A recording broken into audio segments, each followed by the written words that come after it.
Mystery Theatre.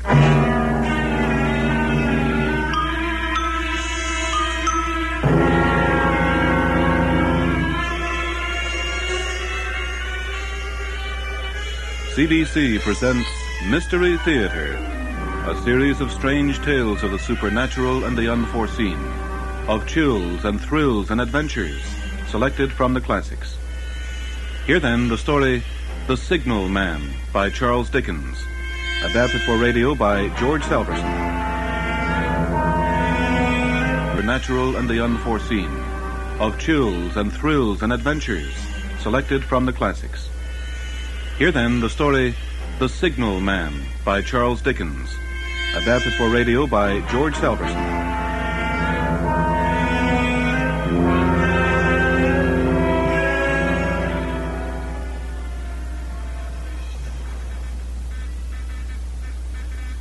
Goods train by 11:22.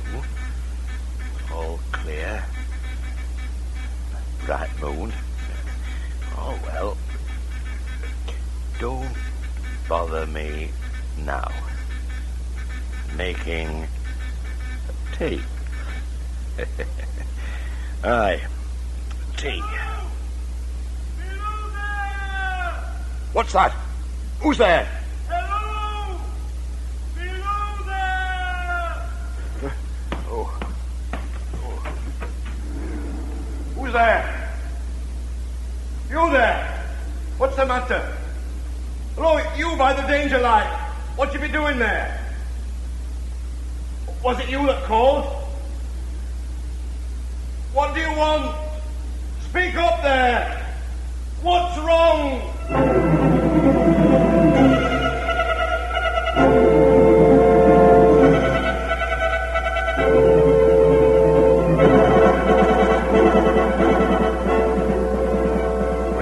I saw the signal man, when I first called down to him, I was so steeped in the glow of an angry sunset that I had to shade my eyes before I saw him at all. Hello! Below there! His figure was in a shadow. He was standing at the door of his signal box with a flag in his hand. But instead of looking up to where I stood on the top of the steep cutting over his head, he turned round and looked the other way, down the rail line toward the tunnel. There was something remarkable in his manner of doing so, but I could not for my life have said what. Hello there!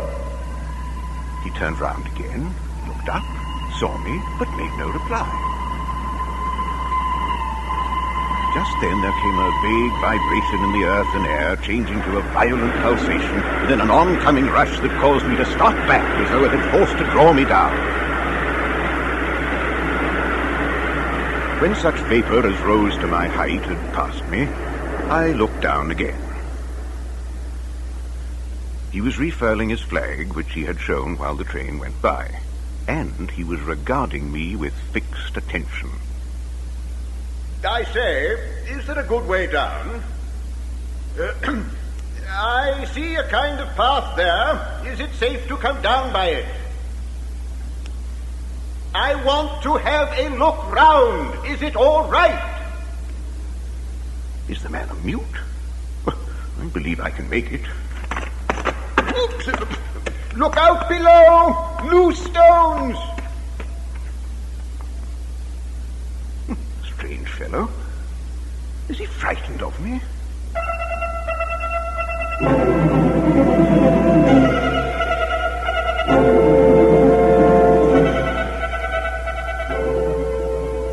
I made my way down the deep railway cutting, down oozy, clammy stone, and he was waiting for me between the rails with an attitude of such expectation and watchfulness that I stopped, wondering at it. His post was solitary, dismal, jagged rock walls excluding all but a strip of sky, terminating in a red danger light and a black tunnel. Cold wind rushed through it, hissing over the telegraph wires, striking chill to me as if I had left the natural world. And the signal man had not stirred. I drew near, I made some little greeting. At this, he directed a most curious look toward the red danger light, as if there was something missing from it. Then he looked back at me.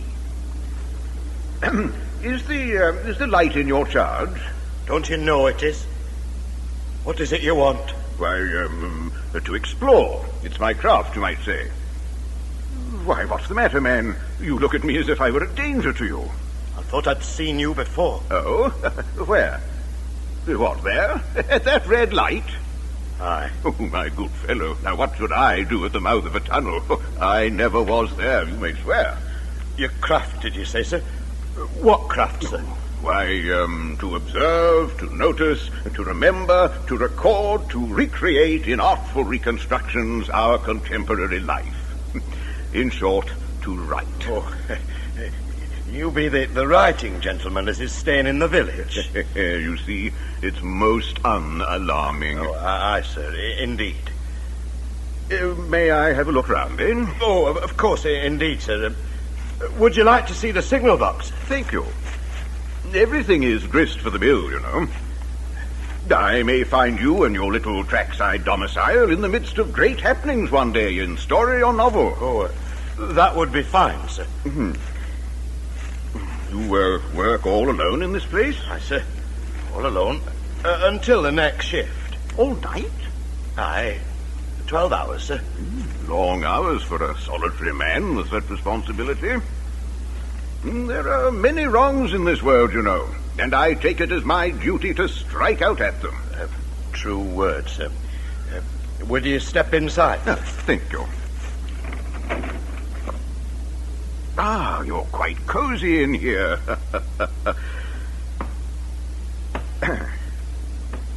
I see you keep a close watch on the danger light.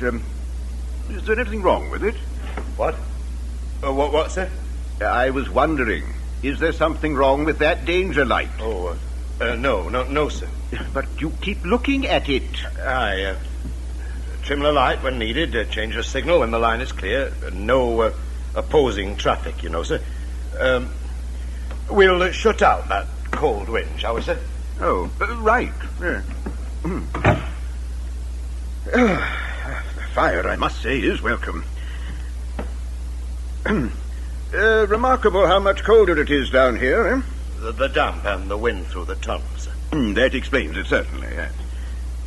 Though, when one's senses are tuned to all impressions, it seems more than natural, what? Would you have some tea, sir? Yes, very kind of you.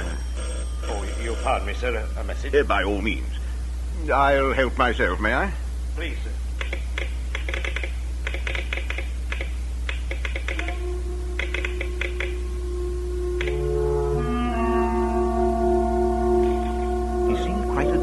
Now, he replied to my questions with readiness. I observed him to be remarkably exact and vigilant, which might have explained his several penetrating glances at that danger light. Several times he was interrupted by the electric bell and had to read off messages. We drank the welcome tea, we chatted about the railroad life, and then a strange thing happened. Aye, when you put it that way, sir. But it's such a part of my life, like eating, I hadn't thought on it. Yes, you know, it's less than 20 years since Mr. Morse made his invention. Is it, sir? It is. And now in many countries of Europe and in America, hundreds, nay, thousands of lives of travelers depend on this telegraph of yours, and the responsibility and meticulous care of lonely men like yourself. Well, when you put it that way, sir, yes, it is quite... What is it? A bell. Bell? Please, sir. What are you listening to? Excuse me, sir. What is it? Is it the light? The light is functioning properly. What? Aye, sir. You must keep unceasing vigilance. In a manner of speaking, sir. Will you have more tea, sir? Yes, why, thank you. It's a rarity, sir, and most welcome a visitor here. I can imagine you would have many hours for thought and reflection here. The mind wanders. Must be a grand thing, sir, to be a man like yourself with The thoughts you must have to fill the time. Yes, it is a busy head, this. There are times, you know, when I long for a little silence up there. Is it working all the time, then, sir? Even as I strolled in the fields from the village, even as I discovered you below me in the cut. What thoughts, sir? Might I ask? Oh, why not? Words for a book. The actual words, sir? Inside your head? Inside my head, ready for the paper. You can recall them, sir? Memory, a part of the craft. I train myself, you see. I walk down a street in London, I glance once into each shop window. Then I write down each item in each window. What words did you have as you came along, sir? Your village. Aye, sir. Did you know a battle was fought there? A battle? Mm-hmm. When, sir? Why, in the time of Cromwell. Didn't you ever hear that? Oh, never, sir. Were you thinking on the battle, then, sir? Yes. Oh, What's that? only the wind in the telegraph wire, sir. Oh, yes, of course. Your battle words, sir. Battle words. Yes, well, it begins once upon a time. Oh, they all do that. Yes. Once upon a time, it matters little when, and it matters little where. A fierce battle was fought. Not 100 soldiers in the battle knew for what they fought or why. Not 100 of the rejoicers in the victory why they rejoiced. Not half 100 people were the better for the gain or loss. Not half a dozen agreed to this hour on the cause or merits. Nobody, in short, ever knew anything distinct about it except the mourners of the slain. For it was a great fight in which thousands upon thousands had been killed. Ah, sir, that's well said. Heaven keep us from a knowledge of the sights that moon beheld upon the field, when coming up above the black line of distinct rising ground, she rose into the sky and looked upon the plain, strewn with upturned faces that had once at mothers' breasts sought mothers' eyes. Heaven keep us from a knowledge of the secret whispered afterwards upon the tainted wind. Before the traces of the fight were worn away, many a lonely moon was to rise and be bright upon the battleground, and many a wind from every quarter of the earth was to blow over it. Aye, wind. Who can tell where the wind has been? Those traces of the fight lingered for a long time, but surviving only in little things. Little things? Crops were sown and grew up and gathered. The stream that had been crimson turned a watermill. Men whistled at the plough. But, sir, the death, it was still there. Sabbath bells rang peacefully. Young people lived and old people died. The simple flowers of the garden grew and withered in their destined terms upon the fierce and bloody battleground where thousands upon thousands had been killed in the great fight. Still there, sir. Little things, you said, sir. What? You said little things. The little things in which the battle survived? Yes, sir. Well, for a long time in the growing corn there were deep green patches that people looked at awfully. Year after year they reappeared, and it was known that under those fertile spots heaps of men and horses lay indiscriminately buried, enriching the ground. Oh, sir. The husbandmen who ploughed those places shrank from the great worms abounding there. Worms? One dinted helmet had been hanging in the church so long that the same old man who tried in vain to make it out above the arch had marveled at it as a baby. Old wives' tales, so fanciful that they make it easy to forget the truth. Old wives' tales, yes, all that remained of the truth. No, sir, no. No? It's still there, sir. Was the truth? Yes, sir. Oh. The truth being that if the host slain upon the field could have been for one moment reanimated in the forms in which they fell, each upon the spot where he fell, gashed and ghastly soldiers would have stared in at household door and window, oh, God, hundreds sir. deep, and would have risen on the hearths of quiet homes, oh, God. and would have been in the garnered store of barns and granaries, and would have started up between the cradled infant and its nurse, would have floated in the stream and whirled around on the mill, and crowded the orchard and burdened the meadow, and piled the rickyard high with dying men. Aye. So altered was the battleground where thousands upon thousands had been killed in that great fire. Aye. Oh, aye. What?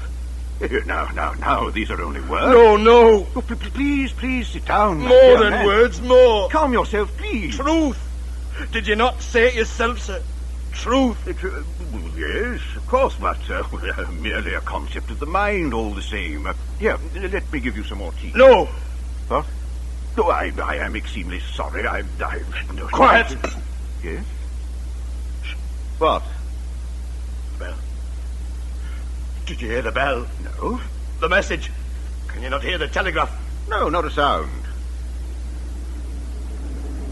Only the wind in the wires. Wind in the wires. Sir? Yes? You know, sir. No. These things. You understand them. What things? Like my trouble. Well, what trouble? A hard thing to speak of, sir. I'm listening. When you stood at the top there... Above the counter. What made you, sir... Why did you call out in just that way? Well, what way do you mean?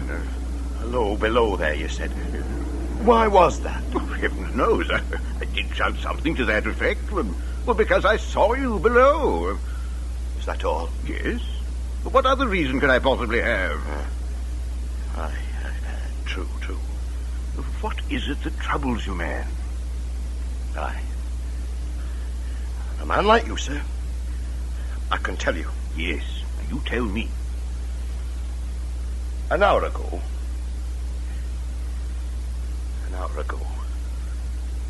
I took you for... For what? For someone else. Well, who? I don't know who. I never saw the face. Well, how is that? The left arm is across the face, the right arm's waved. Well, what do you mean? Well, like this. The face is covered and the arm is waving. Well, where was this? Last year it started. One moonlight night. What started? I was sitting here when I heard a voice. Hello? Below there? Last year? Oh, then you don't mean me. No, sir. You know, there are mental states in which we may confuse time. Last year. I jumped up, opened that door, and saw this... This what? This... someone standing by the red danger light near the tunnel. Ah, the danger standing light. there, waving, just as I showed you. Well? I just got hold of my lamp, I turned it on red, and I ran towards... Ran towards this person? It was standing just in front of the black mouth of the tunnel. I ran right up. What? I came so close that I wondered at the sleeve still across the eyes. I had my hand up to pull the sleeve away. Didn't you? No. Why not? It was gone. Gone? Aye. How could it be gone? Aye. How? Was it rain or fog? Oh, no, you said bright moonlight. Did you look? Well, what about the tunnel? I ran into the tunnel, held up my lamp. Saw all them wet stains creeping down the walls. Like something in those words, sir, in your head.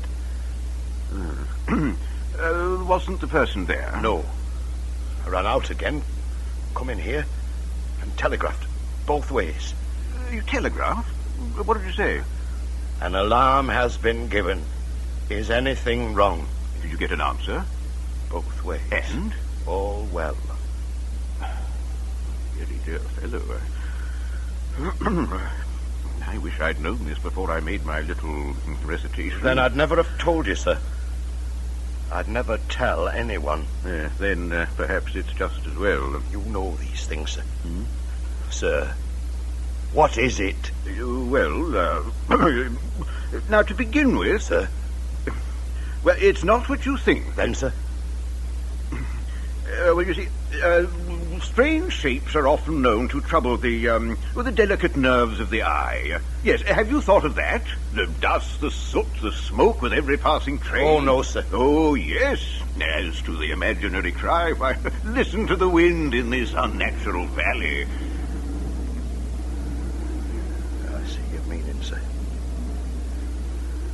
But there's more. Oh? What else? Within 6 hours of what I've described to you, the accident happened. Accident? And through the tunnel, over the spot where I had seen what I had seen, they brought the dead. Oh. Like your battlefield, sir. Oh, now I understand. I haven't finished. That was last year. One morning 5 months ago, as the day was breaking, I looked towards the tunnel. You heard the cry? No, it was silent, and did not wave an arm. It was leaning against a shaft of light. A shaft of light? So it seemed, with both hands covering its face. In mourning? Like this. Aha, yes, mourning. Incredible. I've seen such an attitude in stone figures on tombs. Well, perhaps not so incredible if you had seen them. I come in, sat down, feeling faint. But nothing happened this time, eh? That very day, What? a train stopped. Well? Right here. Well, what of it? No train stops here. Oh, then why... They brought in a woman. She'd been too ill on the train. She died. Right here. Oh, but my dear man, people are dying all the time, somewhere. Yes, sir, but mark this and judge how my mind is troubled. Oh, yes, of course. You've seen it again. A week ago. It came back. Ever since, off and on, it's been there. At the danger light? At the danger light. I've no peace nor rest. It goes on calling for minutes at a time. Hello? Below there. Look out, look out, look out, look out. Oh, my dear fellow. It stands waving. It rings that bell. Yes. Now, when you went out then to look at the light, had your bell rung then? Aye, sir. Oh, it had, I see. Now then, you listen to me. Now just see how your imagination misleads you, eh? As a living man with ears in my head, I assure you that bell did not ring then. I heard it. I went to the door, I looked. And it was there, this figure? It was there. Do you think it's there now? Aye, sir. Will you come with me and look? Aye, sir. Well, come along then.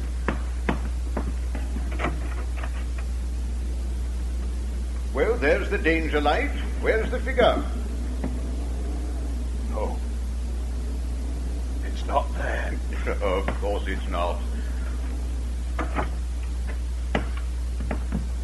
What does it mean, sir? What is the danger this time? There is danger up the line, hanging over some train that's due here. Some worse accident. Now. You don't believe it? Yes. I believe everything you've told me. No, I mean, do you think I'm mad? No. Why, well, if you were, you wouldn't ask such a question, would you? But you see, I do attribute it to a nervous condition. In such a place as this, it could happen to anybody. Well, to me, you see. And what can I do? Well, I want to help you. Now, will you come with me tomorrow, and we will see what may be done? Where, sir? To a wise medical practitioner, a friend of mine. We will take his opinion, and I am certain that he can relieve you of this, this purely nervous imagining. Do you think so? As certain as one may be of anything. Will you come in the morning after your shift? Aye, sir. Very good. Now, put your mind at ease. Now, what you've told me is quite natural. There is nothing whatsoever to be concerned about. But do come and see me. I believe you know where I'm staying. Aye, sir. Good. Well, now be sure you come. It's for your own peace of mind. And, of course, the public safety. Well, don't you agree? Oh, I do, sir. I do. And thank you, sir. Not at all. I'll expect you. Well, good night, and keep your mind off that abominable wind. Good night, sir. Oh, you've not told me your name, sir. Oh, just ask for Charles Dickens. Good night. Good night, Mr. Dickens.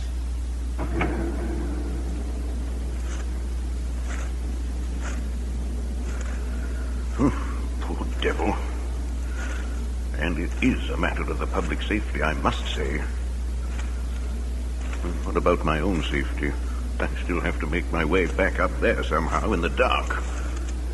Well, at least there's no one back there at the light.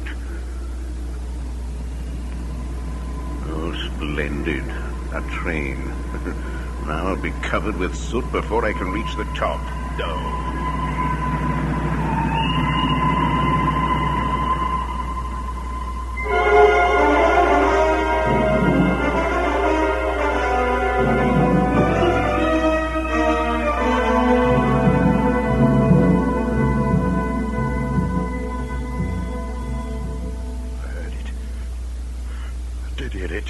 Yes, it rang.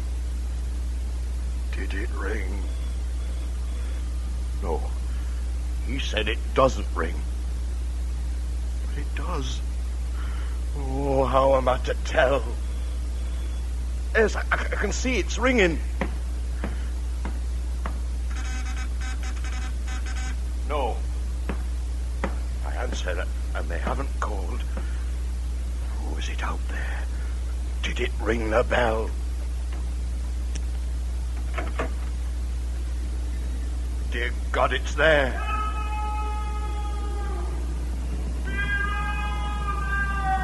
Oh, heaven.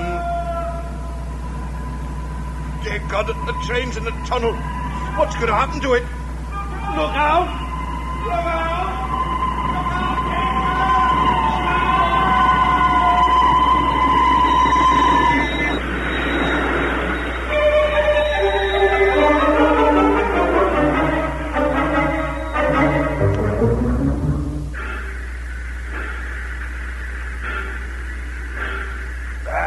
Look at him. Here, bring the bloody tarp. Tom, hop into the signal hut and warn them. We don't want the bloody express running into us. Hop at you. Cover him up, for God's sake. Here. That's it. Here, you. What is it? What's happened? Well, he got bloody well run over, that's what. The signal man. The signal man. What's left of him, damn it. I should have stayed with him. You, sir? What's it to do with you? Never mind. How did it happen? Coming round the curve of the tunnel I was, and there he was in the middle of the track. Paid no heed to the bloody whistle. Stood there and didn't move, and we run him down. It doesn't make sense. It bloody well don't. Well, what did you do? Well, what the bloody hell else could I do? What happened to make this man lose all power of movement, to simply stand between the rails and be run down? Look, I want to know what you did. What I did? Well, I'll tell you. I whistled. I shut off. I braked. And there was nothing to do then but cover me bloody eyes and wave at him. Cover your eyes and wave at him. I shouted me bloody lungs out. Shouted? Yes, shouted. Now tell me something. What? Just what did you shout? What did I shout? What's it bloody well matter? I shouted. What did you shout at the man? Well, what else would I shout? Hello, below there! Look out! Look out! Look out!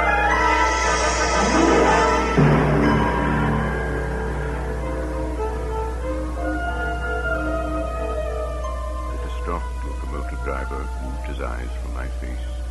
He looked down at the crumpled figure under the tarpaulin. Then, as I watched him unbelievingly, he hid his face in both hands. It was an action of mourning. I have seen such an attitude in stone figures on tombs.